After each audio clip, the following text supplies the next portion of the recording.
আজকে দিনাজপুর সার্কেল ওয়ানের পক্ষ থেকে আমরা আজকে মানববন্ধন আয়োজন করছি। কিছুক্ষণের মধ্যে আমাদের বক্তব্য দেওয়া শুরু হবে। আমাদের এখন পর্যন্ত পঞ্চগড় আর ঠাকুরগাঁ ওরা মাইক্রো নিয়ে আসতেছে, তারা এখনো অনুপস্থিত, তাই এই জন্য আমরা একটু দেরি করতেছি। এক এক করে কথা বলা শুরু করেন, এক এক কথা বলা শুরু করেন। আরে থাক না, যাচ্ছি তো, আপনি কথা বলা শুরু করেন, শুরু করেন। এক সিরিয়ালে যে বলবে। হ্যাঁ, সবুজকে দিয়ে দেন, সবুজকে দিয়ে দেন।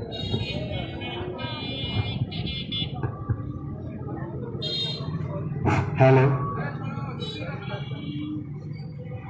আসসালামু আলাইকুম ওয়া রাহমাতুল্লাহ। পিস রেড ঐক্য পরিষদ রাজশাহী বিভাগ ও রংপুর বিভাগ মিলে আমরা দিনাজপুরের সার্কেলের 8টি অফিস এখানে একত্রিত হয়েছি। আমাদের প্রাণের দাবি, রুজি রুটির দাবি নিয়ে চাকরি স্থায়ী করার জন্য আমরা সকলে এখানে একত্রিত হয়েছি। আমাদেরকে নিয়ে এমডি সাহেব যে খেলা খেলেছে তা ভোলার মতো নয়, একজন মুনাফিকের মতো কাজ করেছেন তিনি। ঠিক আছে, গত 4-5 বছর থেকে আমরা এই আন্দোলন চালিয়ে যাচ্ছি, তার ফলাফল আমরা এখনো পাইনি। আমাদের চাকরি স্থায়ীকরণের জন্য উনি একের পর এক প্রতিশ্রুতি দিয়ে এসেছে, কিন্তু তার বাস্তবায়ন এখনো করেনি। আমাদেরকে চাকরি স্থায়ীকরণের জন্য একের পর এক প্রতিশ্রুতি দিয়েছে। একজন মুসলমান, একজন হাজী হিসাবে তাকে আমরা বিশ্বাস করেছি তিনি একজন হাজী মানুষ, মিথ্যা কথা বলবে না। কিন্তু আজকে কি হলো, আমাদেরকে এক পর্যায়ে বুদ্ধির মায়ের পেটের মধ্যে ফেলে দিয়েছে। আজকে আমাদের চাকরি যেতে চলেছে, প্রিপেড মিটার একের পর এক সবার দোরগোয়ারে লেগে যাচ্ছে, কিন্তু এই পর্যায়ে আমরা এখন চাকরিচ্যুত অবস্থায় হয়ে যাচ্ছি। এর মধ্যে 2 ডিভিশনে প্রায় 40,000 মিটার প্রিপেড লাগানো হয়েছে। অনেক প্রতিশ্রুতি দিয়েছে তারা যে প্রিপেড মিটার লাগুক আর না লাগুক আপনাদের চাকরি হবে, কিন্তু এই পর্যন্ত আমাদের চাকরি হয়নি। তার মধ্যে আরো মিটার লাগানোর উপক্রম প্রায়। আজকে 4 পর্যায়ে 4 গাড়ি আজকে 4 গাড়ি প্রিপেড মিটার দিনাজপুরে ঢুকেছে। এ পর্যায়ে আমরা সংখ্যায় আছি যে আমাদের চাকরি হয়তো আর বেশি দিন নেই। আমাদেরকে যখন এই প্রতিশ্রুতি দিল, এই প্রতিশ্রুতির বাস্তবায়ন হলো না। আমরা পর বেশ কয়েকবার, 1 মাসের প্রায় 4-5 বার দিনাজপুর থেকে বিভিন্ন দপ্তর থেকে রাজশাহীতে যাই, হেড অফিসে যাই, স্যারদের সাথে কথা বলি, এমডি স্যারের সাথে, তত্ত্বাবধায়ক প্রকৌশলীর সাথে কথাবার্তা বলার পরেও আমাদেরকে শুধু প্রতিশ্রুতি। সপ্তাহে আমরা 3 বার চলে গিয়েছি সেই হেতেম খান অফিসে, কিন্তু তত্ত্বাবধায়ক প্রকৌশলী উনি দেখিয়ে দেয় এমডিকে, এমডি দেখিয়ে দেয় ওনাকে। শেষ পর্যায়ে আমরা 20 জুলাই থেকে কর্মবিরতির সিদ্ধান্ত নিতে বাধ্য হয়েছি। এ পর্যায়ে আমাদের রুজির আন্দোলন যতদিন পর্যন্ত বাস্তবায়ন হবে না, আমাদের চাকরি স্থায়ীকরণ হবে না, ততদিন পর্যন্ত আমরা এই আন্দোলন চালিয়ে যাব। কাউকে কাজ করতে দিব না, আমরাও কাজ করব না ইনশাআল্লাহ। যে প্রতিশ্রুতি দিয়েছিল সেটা বাস্তবায়ন না করায় আমরা মানববন্ধন করছি। আমরা এই মানববন্ধনের মাধ্যমে নেসকোর ঊর্ধ্বতন কর্তৃপক্ষকে জানিয়ে দিতে চাই যে আপনারা যে তালবাহানার যে নাটক যে নেতৃত্ব করেছেন, আপনাদের এই তালবাহানার নাটক এখানে কবর হয়ে যাবে। আপনারা সাবধান হয়ে যান, আপনারা সাবধান হয়ে যান, কারণ এই ভৌতিক বিলের দায় রংপুর রাজশাহী বিভাগের কোন নেতাধিকার এবং কোন বিলগুলোকারী এটার দায় নেবে না। আপনাদের রাজস্ব ফল করবে, আপনাদের রাজস্ব ফলের দায় আমাদের বর্তমান সরকার নেবে না। আপনাদের অনিয়ম অনৈতিকতার দায় দায়িত্ব, অনিয়ম ভাবে নিয়োগ বাণিজ্যের দায় দায়িত্ব আমাদের এই স্বাধীন দেশের সরকার নেবে না। আমরা আরো জানাতে চাই, আমাদের এই সংবাদ সম্মেলনের মাধ্যমে, আমাদের সাংবাদিক ভাইদের মাধ্যমে আমরা আপনাদের সুবুদ্ধির উদয় হোক, আমাদেরকে নিয়োগ করে দিবে, আমাদের সকল অফিসের সকল প্রেসিডেন্ট মিডিয়াদেরকে নিয়োগের মাধ্যমে ঘরে তুলে দিন, নয়তো বাজে নিয়ে পাশের ঘরের মতো লুটিয়ে পড়বে।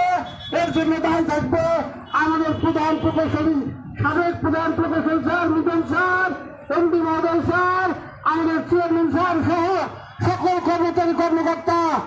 আমরা বলতে চাই প্রত্যেক এসি স্যারকে যে স্যার আপনারা আমাদের প্রত্যেক সার্কেলের সর্বোচ্চ কর্মকর্তা, আপনারা বুঝতে পারতেছেন যে আপনাদের নেস্কোর ভিতরে কি অবস্থা। আমরা যদি এক মাস কাজ না করি, আমরা যদি এক মাস লাইন না কাটি, আমরা যদি এক মাস বিল না দেই, আপনাদের অ্যাকাউন্টে কোনো টাকা ঢুকবে না। আপনারা আমাদের মতো রাস্তায় এসে দাঁড়াবেন, আপনারা আমরা সকলে রাস্তার মাধ্যমে সেই ফলাফল আমাদেরকে যতক্ষণ পর্যন্ত স্থায়ী করেন না করবেন, আমরা ততক্ষণ পর্যন্ত কোনো কাজে ফিরবো না। আমরা 20/8/2024 থেকে লাগাতার কর্মবিরতির মাধ্যমে আছি এবং যতক্ষণ পর্যন্ত আমাদের প্রাণের দাবি এই নিষ্কো আমাদেরকে নিষ্কোর মাধ্যমে পার্মানেন্ট না করে নিবে, ততক্ষণ পর্যন্ত আমরা ঘরে ফিরবো না। আপনারা আমাদেরকে নীল নকশা করছেন, আপনাদের এই নীল নকশার কাগজ আপনাদের পকেটে ঢুকিয়ে রাখুন, দয়া করে আমাদের সামনে সেটা উপস্থাপন করবেন না। আমরা আপনাদের নাটক ধরে ফেলছি, নতুন করে কোনো নাটক আর দেখতে চাই না। আমরা এই কোটা আন্দোলনের ভাইদের দৃষ্টি আকর্ষণ করছি, আমরা আমাদের বর্তমান বাংলাদেশের যে সরকার গঠিত হয়েছে এই সরকারকে আমাদের এই প্রেস কনফারেন্সের মাধ্যমে দৃষ্টি আকর্ষণ করছি যে নেস্কোতে কতটা বৈষম্য চলছে। দয়া করে আপনাদের এই যে কোটা আন্দোলনের সমন্বয়করা আছেন, তারা এই আমাদের এই কনফারেন্সের মাধ্যমে আমরা তাদেরকে উদ্যোগ আহ্বান করছি যে আপনারা এই খুঁটিনাটি বিষয়গুলো আমাদের উপদেষ্টা মন্ডলীর সদস্যদের কাছে, মাননীয় প্রধান উপদেষ্টা ডক্টর ইউনূস স্যারের কাছে আপনারা আমাদের পক্ষটা উপস্থাপন করুন। ডিজিএ ভাইদেরকে বলতে চাই, ডিজিএ ভাইদেরকে বলতে চাই, আপনারা আমাদের এই প্রেস ক্লাবের মাধ্যমে আমাদের প্রেস কনফারেন্সটা অবশ্যই যেন আমাদের বিদ্যুৎ মন্ত্রণালয় এবং আমাদের প্রধান উপদেষ্টা ডক্টর ইউনূস স্যারের দপ্তরে যদি পৌঁছে যায়, এই আহ্বান বানিয়ে আমি আমার বক্তব্য শেষ করছি। ধন্যবাদ সকলকে। এ পর্যায়ে আপনাদের সামনে মূল্যবান বক্তব্য উপস্থাপন করবেন আমাদের দিনাজপুরের সন্তান, আমাদের দিনাজপুর ডিভিশন 1 সবুজ ভাই তার মূল্যবান বক্তব্য উপস্থাপন করবেন। ধন্যবাদ। আজকে আমরা এই প্রেস ক্লাবের সামনে উপস্থিত হয়েছি শুধুমাত্র পেটের দায়। হায়না সরকার ছিল, এই হায়না সরকারের একজন ঊর্ধ্বতন কর্মকর্তা এমডি মহোদয় একজন রক্ত পিপাসু এবং অভদ্র, সে আমাদের জীবন নিয়ে সিনেমিনি খেলতে খেলতে আমাদের 5টা বছর আন্দোলনের মাঠে শেষ করে ফেলেছে। তাই আন্দোলন করতে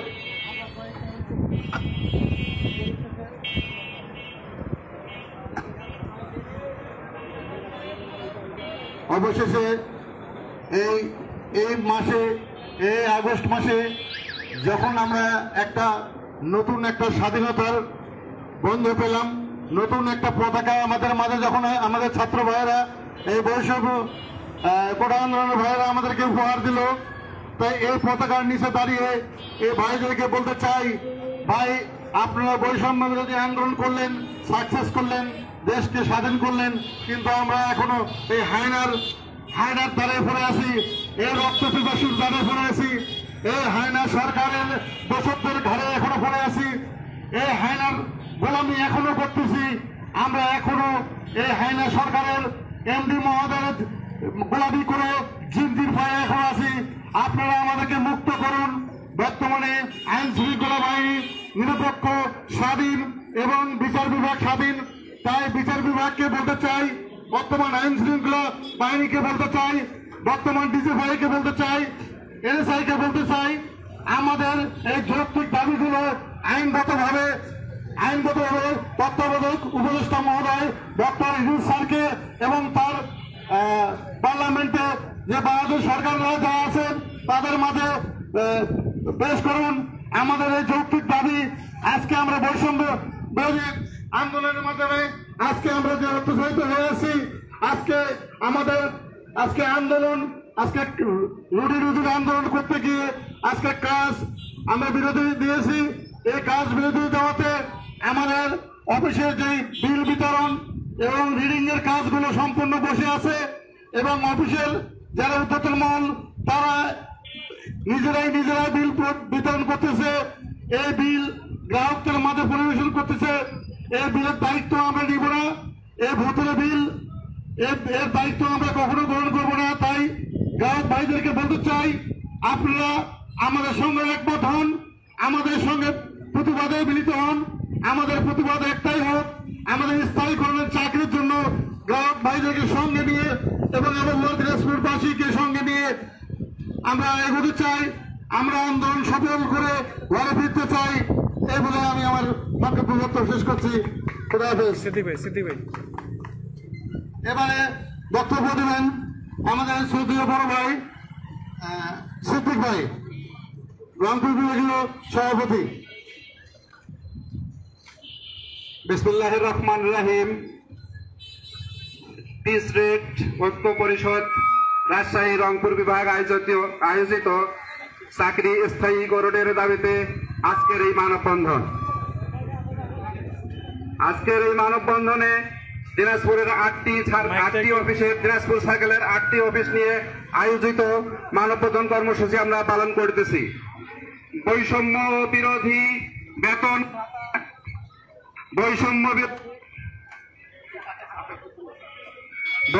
বিরোধী বেতন ভাতা দূরীকরণ এবং আমাদের চাকরি স্থায়ীকরণ। আজকে রংপুর রাজশাহী বিভাগ মিলে 55-56টা অফিস নিয়ে আজকে মানববন্ধন কর্মসূচি পালন করা হচ্ছে। উক্ত কর্মসূচিতে আমাদের একটাই দাবি, আমাদের চাকরি স্থায়ীকরণ করতে হবে, আমাদের বেতন বৈষম্য দূরীকরণ করতে হবে। প্রিয় সংগ্রামী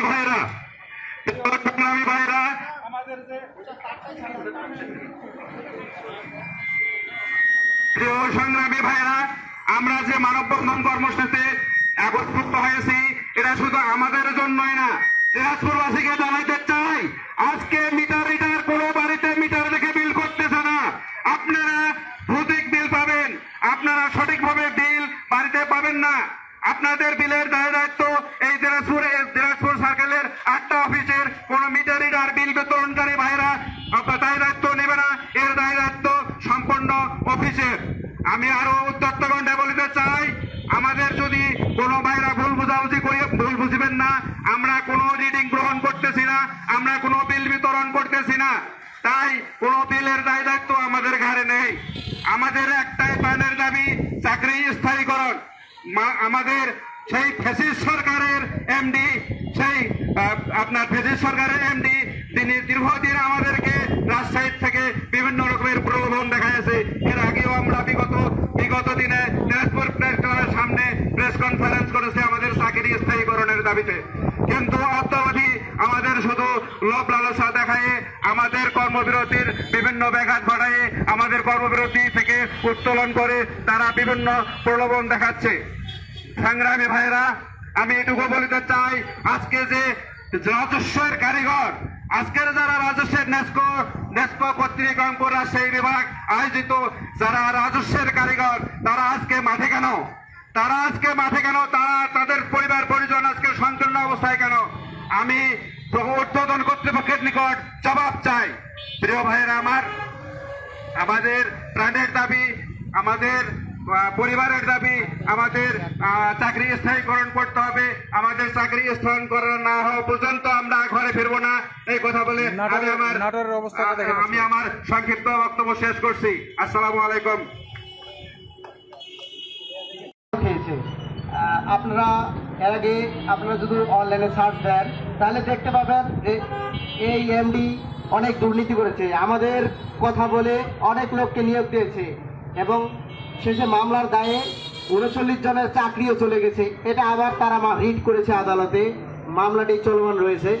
এই এমডি আমাদের নিয়ে নয়, শুধু সব ক্ষেত্রে তার নানান প্রকার অনিয়ম জর্জরিত। শোনা যাচ্ছে তিনি নাকি এখন পদত্যাগ করবে। এই দায়ভার তাকে নিতে হবে, আমাদের দায়ভার তাকে নিতে হবে। আমাদের জীবন নিয়ে ছিনিমিনি খেলেছে, এর জবাব দিতে হবে, আমাদের ক্ষতিপূরণ দিতে হবে, আমাদের চাকরি স্থায়ীকরণ দিয়ে করে যেতে হবে, না হলে আমরা কাউকে ছাড়বো না। এই বলে আমার সংক্ষিপ্ত বক্তব্য। আসসালামু আলাইকুম। এই পর্যায়ে আপনাদের সামনে মূল্যবান বক্তব্য দেওয়ার জন্য উদাত্ত আহ্বান জানাচ্ছি ফুলবাড়ি ডিভিশনের শাহাদতকে তার মূল্যবান বক্তব্য দেওয়ার জন্য উদাত্ত আহ্বান জানালাম। বিসমিল্লাহির রহমানির রহিম। আমরা দীর্ঘ প্রায় 5 বছর থেকে আন্দোলন করে আসতেছি। প্রায় 5 বছর থেকে আমরা রাজশাহী, দিনাজপুরে, ফুলবাড়ি থেকে যাওয়া আসা করতেছি। রাজশাহী গেলে যখনই আমরা আন্দোলন শুরু হয়, আন্দোলন আমরা কঠোর থেকে কঠোরতম অবস্থানে চলে যাই, তখন আমাদের এমডি মহোদয় আমাদের মিথ্যা আশ্বাস দিয়ে আমার ওখান থেকে ফিরে আসতে হয়। এমডি মহোদয় মিথ্যা আশ্বাস দেয়, বলে যে যান, আপনারা চলে যান, কাজে ফিরে যান, 1 সপ্তাহের মধ্যে 7 দিনের মধ্যে আপনাদের কাগজ পৌঁছে যাবে নিজ নিজ দপ্তরে। এই বুক ভরা আশার স্বপ্ন নিয়ে আমরা নিজ নিজ অফিসে আবার ফিরে আসি, কিন্তু আমাদের শুধু ওই আশ্বাস নিয়েই থাকা হয়, আমাদের আজ পর্যন্ত কোনো কাজে হয়নি। অথচ আমরা এই নেস্কোর বিদ্যুৎ উন্নয়ন বোর্ডের, বাংলাদেশ বিদ্যুৎ উন্নয়ন বোর্ডের মেন রাজস্ব খাতের কাজটাই আমরা করি, বিল বিতরণ করি, মিটার রিডিং নেই, রাজস্ব খাতের যে মেন যোগানটা, সে যোগানটাই আমরা দেই। অথচ একই অফিসে চাকরি করে আমাদের বেতন ভাতার বৈষম্য, আমরা সামান্যতম মাত্র কিছু বেতন পাই, আর ওরা কোনো কাজ না করেই মাস শেষে তারা 60,000, 70,000, 80,000 টাকা পর্যন্ত বেতন পায়। এমনকি আমরা বছর শেষে কোনো উৎসব ভাতাও পাই না, 1 টাকাও পাই না আমরা। আজ আমরা আবারও গত জুলাই মাসের 20 তারিখে আন্দোলন শুরু করেছি। এই আন্দোলনে আবার আমাদেরকে মিথ্যা আশ্বাস দিচ্ছে, আপনাদের কাজ হবে, আপনারা কাজে ফিরে যান, কিন্তু এখন পর্যন্ত আমরা কোনো কাজ করতেছি না। বর্তমানে তারা ভৌতিক বিল করতেছে। এই ভৌতিক বিলের দায় কোনো মিটার রিডার, কোনো বিল বিতরণকারী নিবে না। এই ভৌতিক বিলের দায় একমাত্র নেস্কোর উচ্চতম কর্মকর্তারাই নিবে, তাদের ঘাড়েই পড়বে, কেননা এটা সম্পর্কে আমরা কোনো সম্পর্কিত না। আজকে আমাদের বারবার মিথ্যা কথা বলার কারণে, মিথ্যা আশ্বাস দেওয়ার কারণে আজ আমরা এই মাঠে নামেছি, এই রাস্তায় নেমেছি। নেস্কোর ঊর্ধ্বতম কর্মকর্তাদেরকে বলতে চাই, আপনারা আমাদের দাবি মেনে নেন, আমাদের চাকরি স্থায়ীকরণ করে নেন। আপনি জানেন না গত 2-3 মাসের মধ্যে কত রাজস্ব খাতের ক্ষতি হয়েছে। এই দেশটাকে বিলীন করে দেন না, এই দেশের অর্থ বিলীন করে দেন না। আমাদের এক দাবি আমাদের চাকরি স্থায়ীকরণ করতে হবে, এই বলে আমি আর বক্তব্য শেষ করলাম। আসসালামু আলাইকুম। আমরা আজকে সাংবাদিক প্রেস ক্লাবের সামনে ব্রিফিং করার পরে আমরা আজকে নিজের ওই অফিসের সামনে আসে দাঁড়াইছি। 8টা দপ্তরের মধ্যে থেকে আমরা এখানে এক সিরিয়ালে আছি। আমরা আজকে Dinajpur Northern electricity supply company যে এসি অফিস আছে, সেই এসি অফিসের সামনে নিজেদের অবস্থান শক্তভাবে ধরে আছি।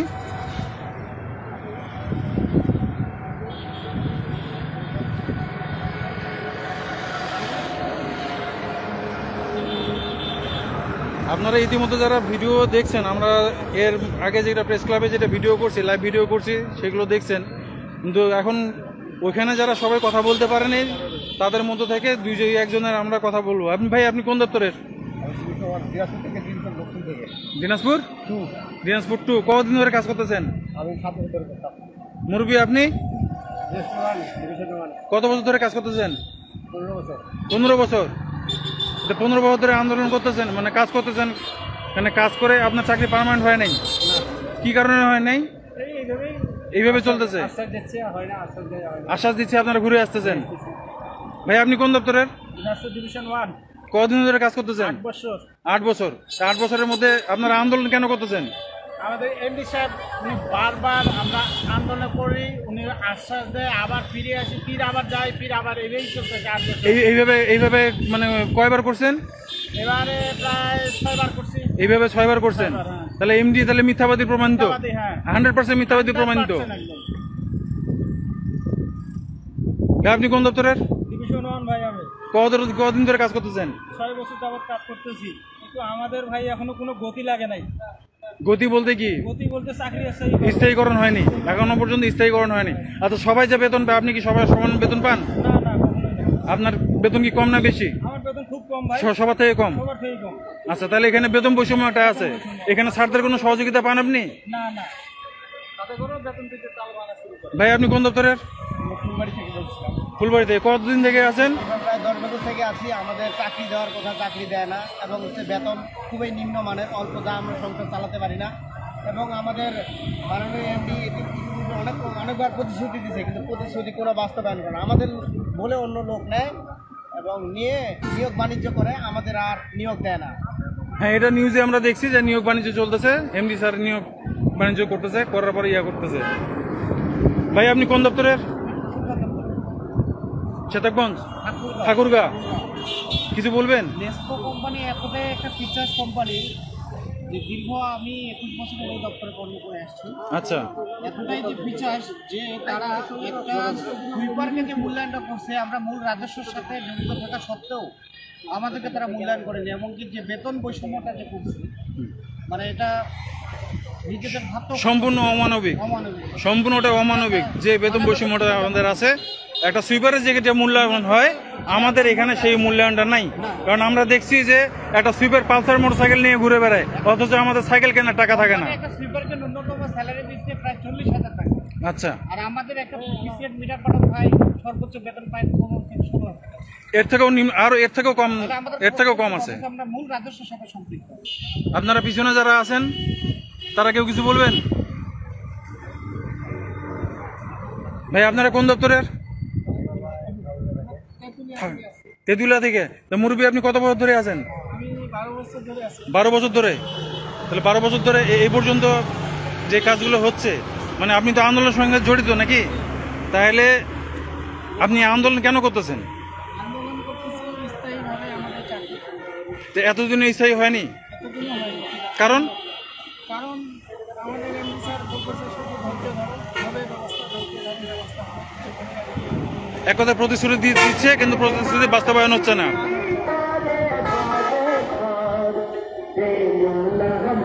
ভাই, আপনারা কোন দপ্তর থেকে? ঠাকুরগা। বড় ভাই, কিছু বলেন। আরে লাইভ চলতেছে। 2-1 লাইনের কথা বলেন। নাজমুল বলছে। তাহলে মোবাইলটা একটু ধরেন।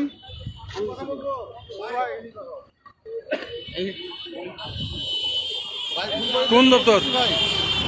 আমরা কিন্তু আন্দোলন করতেছি, আমরা কাজ বন্ধ করে দিচ্ছি।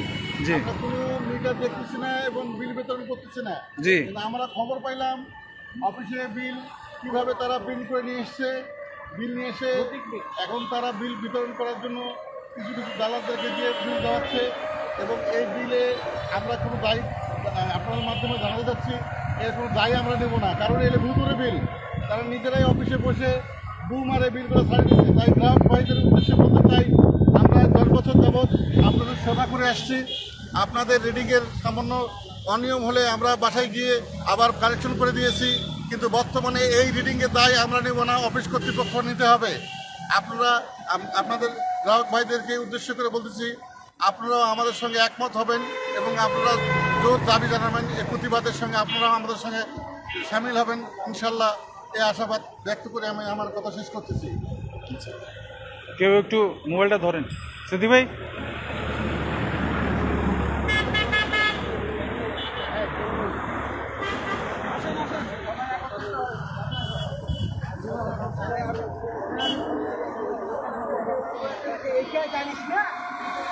আসসালামু আলাইকুম, আমি ডিভিশন 1 থেকে আমিনুল ইসলাম অপু বলতেছি। যার এই যে যেই লোকগুলোকে আপনারা দেখতেছেন, এই সবাইকে নিয়ে আমার যে প্রোফাইলের নাম দেওয়া হয়েছে সেটা হলো অপুর সংসার। এটা নিয়ে আপনারা অনেকজনে অনেক রকম টিটকারি করেন, যার উত্তর আমি আপনাদের কাছে দিয়ে দিচ্ছি। আর প্রথমত আরেকটা বিষয়, সেটা হলো যে আমরা পরপর 4 বার এমডির কাছ থেকে আমরা প্রতারিত হয়েছি। আমরা বারবার আন্দোলন করতেছি, এইটাই প্রমাণ করে যে এমডি একটা প্রতিষ্ঠান চালাতে ব্যর্থ। আমরা অতীতে যেটা দেখছি সেটা হলো যে আমাদের এমডি ছিল আপনার বিদ্যুৎ প্রতিমন্ত্রী ভাইয়েরা, সেই সূত্রে সে নিজে চাকরির মেয়াদ বারবার বাড়াই নিছে, কিন্তু আমাদের চাকরির দিকে তার কোনো রকম গুরুত্ব নাই। আর তার দুর্নীতির যে বিষয়গুলো আছে, সেই যে দুর্নীতি যেগুলো করছে সেগুলোর প্রমাণ অনলাইনে এখন পর্যন্ত সার্চ দিলে আপনারা পাই যাবেন। এবং অলরেডি আমার প্রোফাইলের মধ্যে দেয়া আছে যে 4000 কোটি টাকা বেশি দেখায় প্রিপেড মিটার কেনা হচ্ছে, 4000 কোটি টাকা বেশি দেখাইছে। তারপরে 31 জনকে বিনা আপনার নিয়োগ দিছে, কোনো ভাইবা ছাড়া, কোনো বিজ্ঞপ্তি ছাড়া নিয়োগ দেওয়া হয়েছে। এইটা সূক্ষ্ম কৌশলে করা হতো। কৌশলটা ছিল এরকম, তারা প্রথমে নর্মালি ঢুকানোর পরে পরবর্তীতে তাদেরকে স্থায়ী করা হয়। এই যে দুর্নীতি, অথচ এইখানে লক্ষ লক্ষ কোটি টাকা তারা দুর্নীতি করে, আর আমাদের এইখানে সামান্য 2-4টা মিটারের আমাদেরকে যে বলছিল, এমডি স্যার বলছিল যে আমাদেরকে পিস রেট থেকে বাদ দেওয়া হবে। আমাদের একটা আউটসোর্সের যে আউটসোর্স রুলস অনুযায়ী যে বেতনটা দেওয়া হবে, সেই বেতনটা এমডি স্যার আজ পর্যন্ত বাস্তবায়ন করতে পারেনি।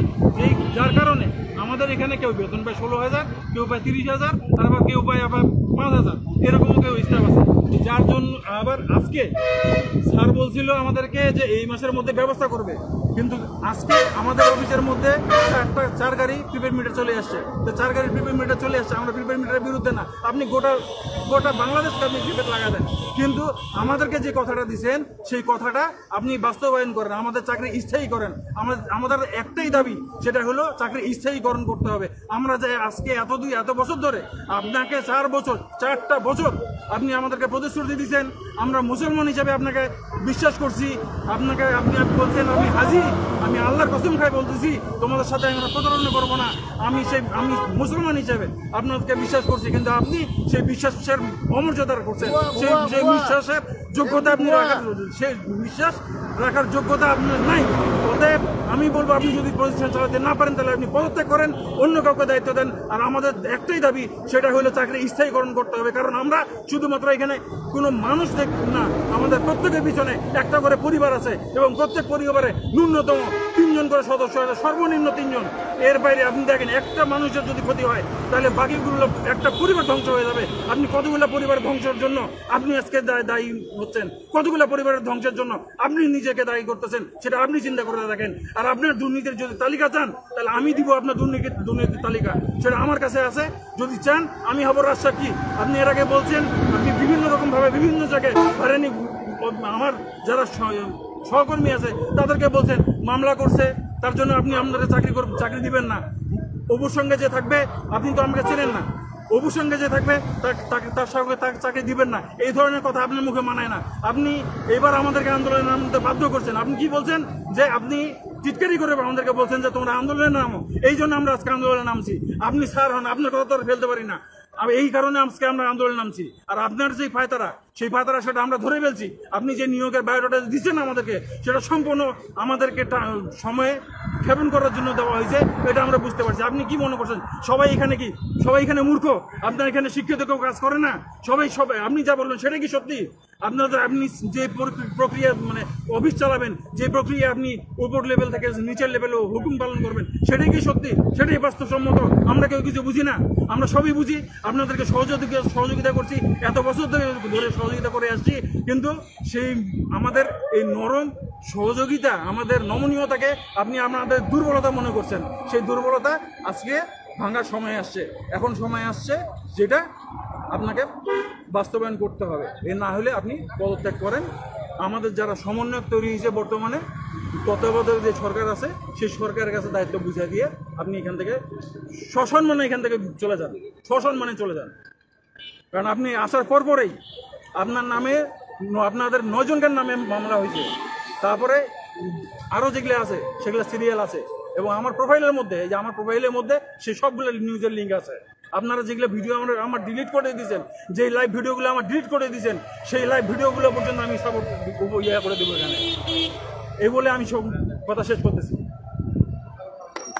আমাদের চাকরি, আমাদের চাকরি স্থায়ীকরণ করতে হবে, আমাদের চাকরি, আমাদের চাকরি স্থায়ীকরণ করতে হবে।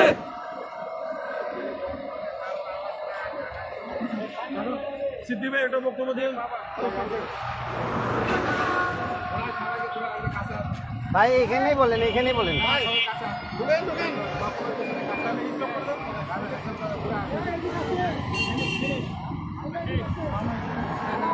এখানে ফিনিশ আছে, এখানে ফিনিশ।